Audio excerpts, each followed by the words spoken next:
Peggy 18.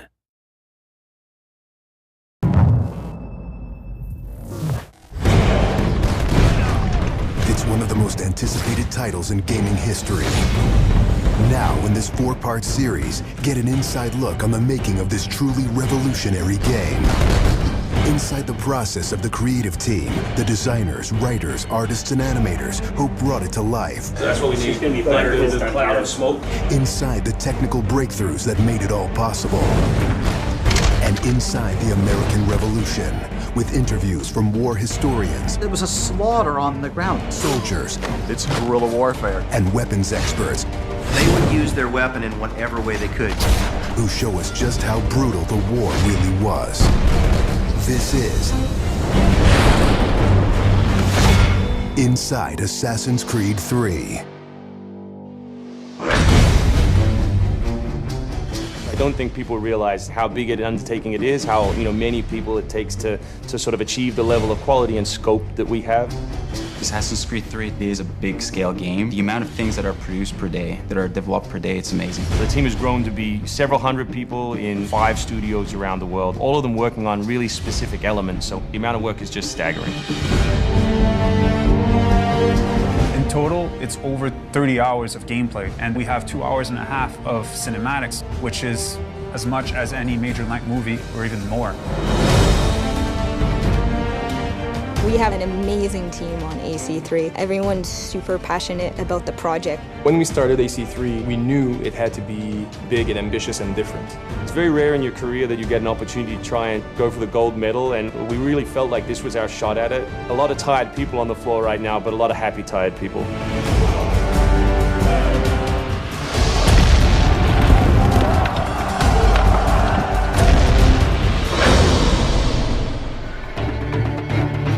We've always tried to pick exciting periods in history and drop the player in, so they're exploring that time as well as our fictional story.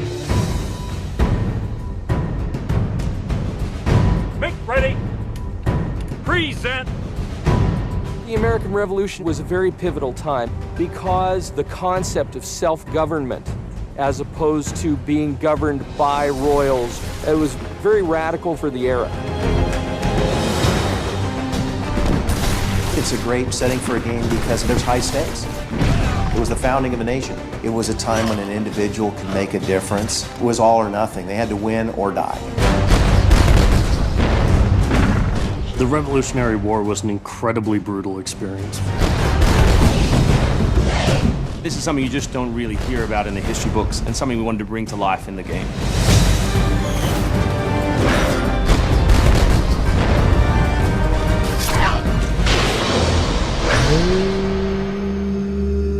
Connor is our new hero in Assassin's Creed 3. He's half British, half Mohawk. He's humble and more grounded to nature type of person. We did a lot of research into Native American culture. We've recorded dialogue in their native language.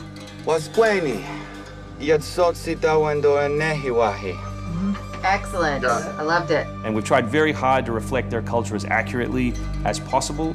His name, Radun Hagedum, it refers to a life that is scratched, meaning that he had to struggle to survive.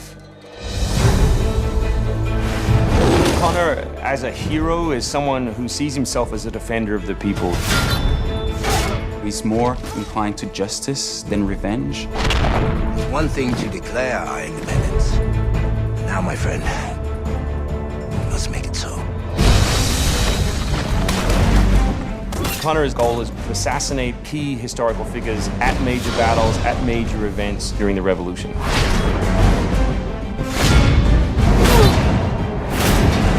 He's a stealth operator. He can come out and viciously make a great kill, then blend right back in. If George Washington would have had Connor on his team, he wouldn't have needed many other people.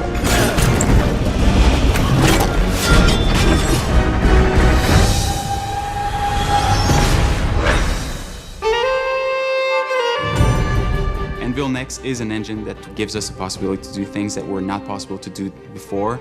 The weather system, the seasons, the formable snow, bigger worlds in general, the ocean. It's the sum of 3 years of improvements that we've built upon. brand new navigation system, brand new combat system, 2,500 characters on screen at any one time, being able to cut through interiors in the city. Anvil Next is a massive leap forward in terms of gameplay opportunities. Cliffs, trees, climbable stuff, the water, that was pretty exciting but also very challenging. We've got the frontier as well. We've got two of our major cities, Boston and New York. Once we dug up maps from the period, we tried to match street for street or major avenue for major avenue. We recreated Boston and New York at about 1:3 scale. We set out with crazy ambitions for this game, and with Anvil Next, it brings the experience to a whole new level. The fascinating thing for us is that we can bring history to life. We can actually make it a place that's explorable and vibrant and real. We hope we're offering by far the biggest and best Assassins yet.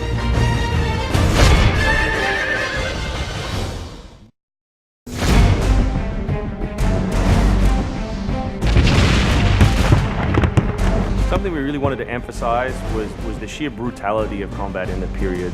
We've all seen the paintings of the Revolution, and death is glorified, death is angelic, but it wasn't that way on the battlefield. It was a brutal conflict. It feels that you're constantly going through dynamic fights, and that's not something technically we could do in the past. So it was like a personal challenge on the team to say, no, I think we can do this.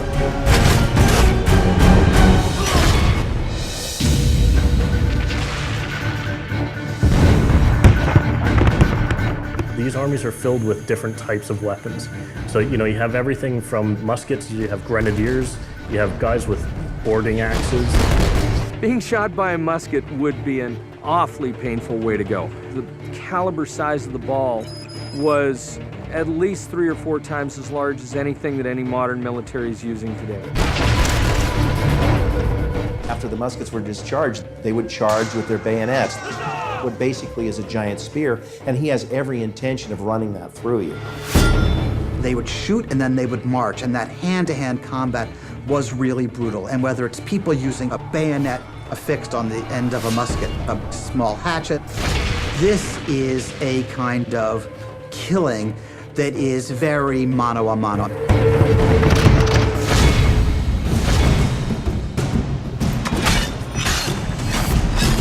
All the animations, all the weapons are brand new. It was interesting to start on a new style of fighting that is much more close and aggressive. Connor's favorite weapon is the tomahawk, obviously super deadly in hand-to-hand combat. Also the bow and arrow. It fits with his native heritage and it's lethal. The rope dart, it's a real accurate Chinese tool that we found the references for that period as well. He can use it from the ground, so he can bring the enemy towards him. It gives him the ability, for example, on a tree, to hang someone from above.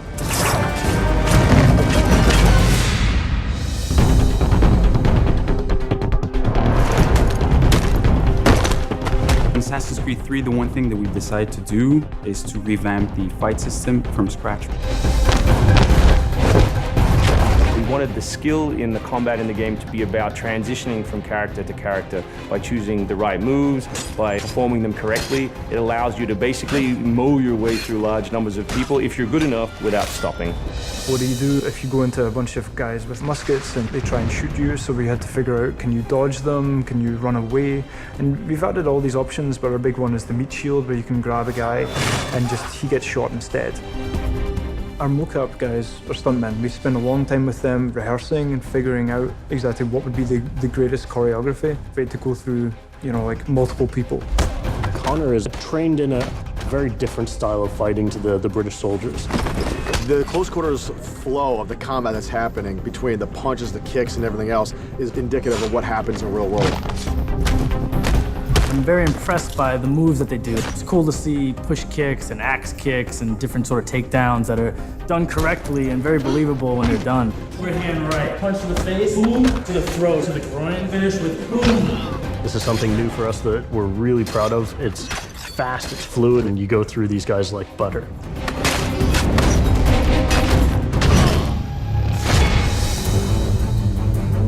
Connor is essentially the first guerrilla fighter. He's someone whose goal is always to move behind enemy lines, to pick off his target, and to escape.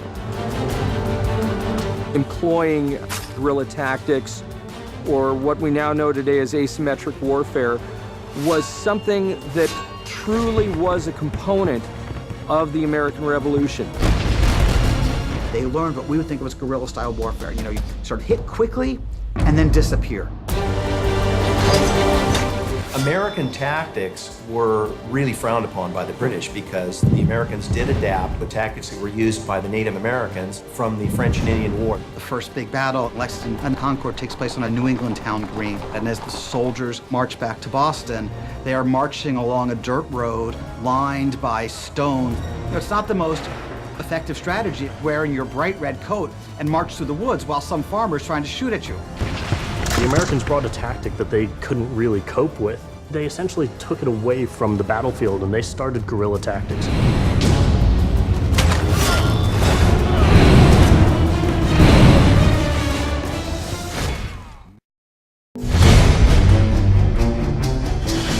Connor is the brand new hero in the game. He's a brand new assassin. He's half Native American, half European. We wanted to build that base conflict into his background. Why are you here? When he begins his journey, he has a very clear sense of what is right and what is wrong. He is forever motivated by a desire to do the right thing. Commander, Connor. He's fighting for freedom and he's fighting against tyranny. You as Connor, as the assassin, are the critical part of the American Revolution.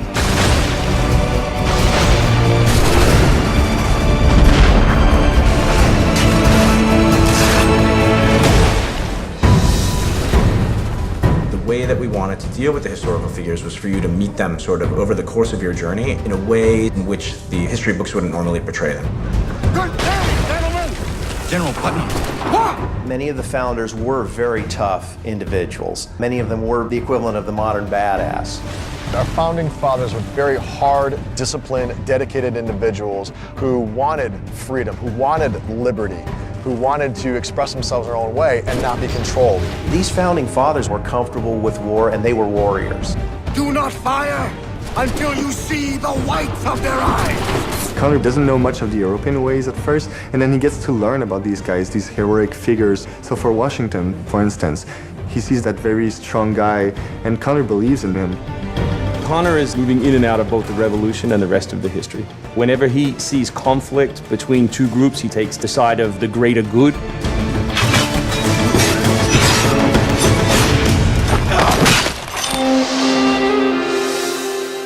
We've been working very closely with the Mohawk consultant on values as well on language. We are Gunyet Gahaga. Gunyet Gahaga means the people of the Flint. Agorateka, you're doing great. And our language is called Gunyet Geha.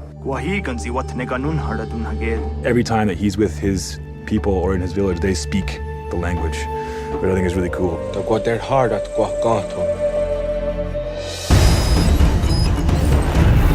Connor, as a Native American character, he's very familiar with Native American war clubs, with the tomahawk, with the bow. He's got very refined sense of hunting and tracking. He's been raised with the ability to navigate this environment. Connor has a lot of his ancestry's strength from the Mohawks. He's strong, he's agile, he's able to run in the wood very quickly. It's really his nature, that's really his home. We had so many different versions of Connor, and he started off really slim, and then we bulked him up by adding fur and cloaks and all these things. Instead of this thin, lean assassin, like he fills out his coat. He's just a warrior in every sense.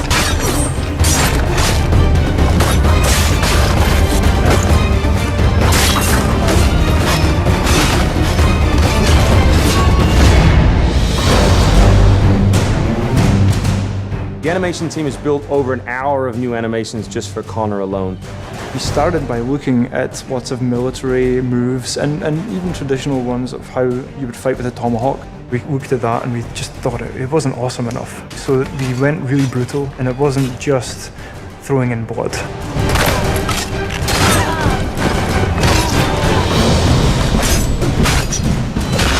We put a lot of time into the navigation elements, and we've completely redone our climb system. We really wanted it to be much more organic. There's so much variety in what he can climb and how he can do it. Connor moves are directly inspired by parkour. Parkour is basically all about efficiency of movement, the quickest manner from point A to point B. When you see specific parkour movements, Connor doing a lazy vault or a dive roll, the movements themselves are very accurate. Connor moves in the game like I want to move in real life.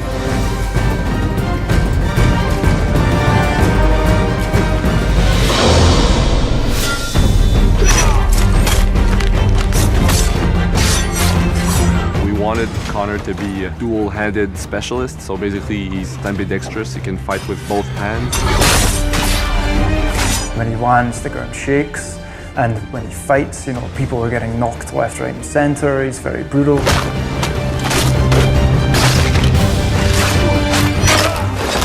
He is battle-driven, he's brutality, and he's the type of assassin who comes up and kills without question or hesitation.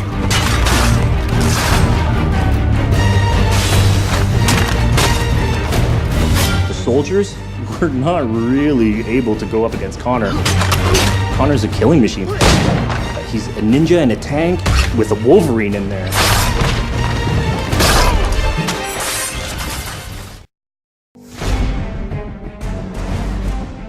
Ever since Europeans arrived in North America, they had been involved in shipping goods back and forth across the Atlantic Ocean. In order to make this economic system work, the British tried to control the goods that are going to the colonies. And it was those goods coming back and forth which made a few places on eastern North America important. Whether it's the Boston Tea Party or the Boston Massacre. Fire! We have these big historical events that we can situate our game around. All of these events that people have a rough understanding of, but they've really never experienced.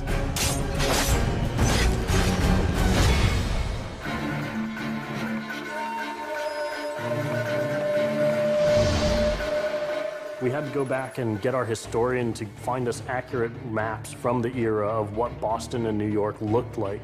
These are actual replicas of the cities. If you're familiar with those cities, you should have that sort of eerie feeling of finding familiar sights. We really wanted to push the animations and just make it look like it's a real living world. As you walk through the crowd, you'll also see animals in the streets. They would have a pig, they just clip his ear in a certain way, and they'd let him go in the street. And then he'd eat garbage, and then when it was time to eat the pig, you'd go and find your pig, and you'd slaughter it and eat your pig. We've got a lot of new ingredients that just bring a new, fresh feeling to the gameplay inside of the cities.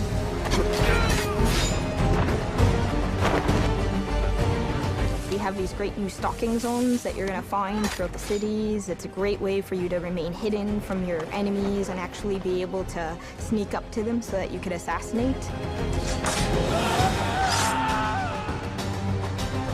We've got this amazing dynamic weather system in, so we can see not just the time of day passing, but also going in and seeing the same environments, not just in the summer, but in the winter as well. Even though it's a much more condensed area in the city, you actually have to be more careful. There will be carts moving past, so as you're running along the buildings, escaping some snipers, you'll be able to just dive off into a hay cart that's driving past. You'll be able to jump out of that, free run quickly through the streets, through a building, and jump out the other side. See people inside freaking out as you run past through their kitchen.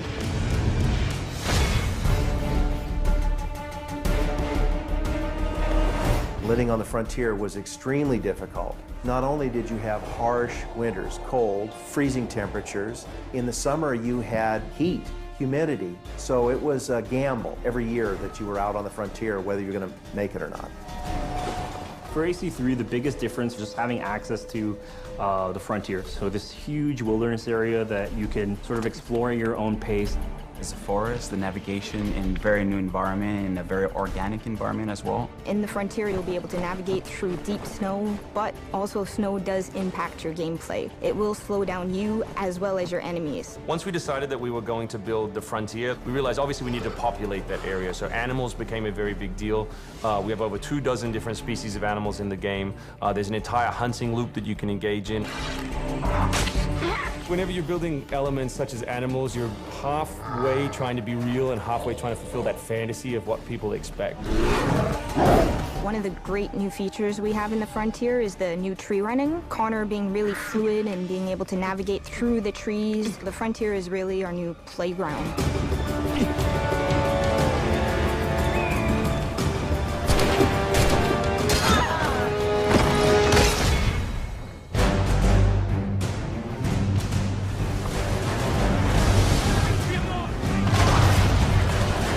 This war at sea was truly a global war and involved not only the British, but the French and the Spanish and the Dutch.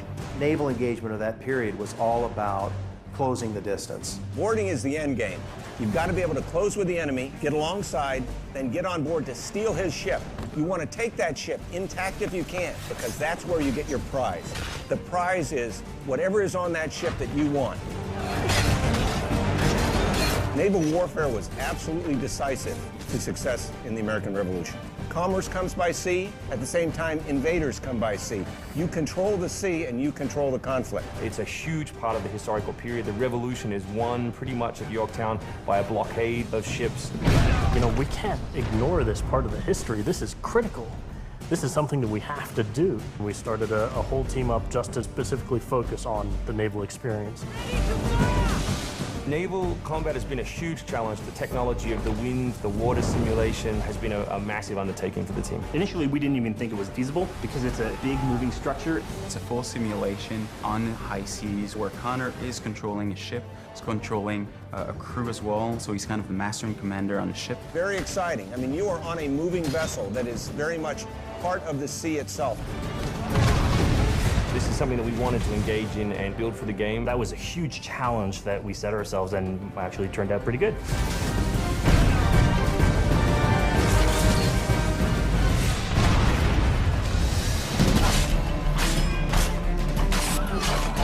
If you haven't played any Assassin's Creed games before, we really think this is a great point to get on board. It is a new story, it is a new character. This team is full of people who love making Assassin's Creed, who are delivering just an astoundingly polished and fun experience.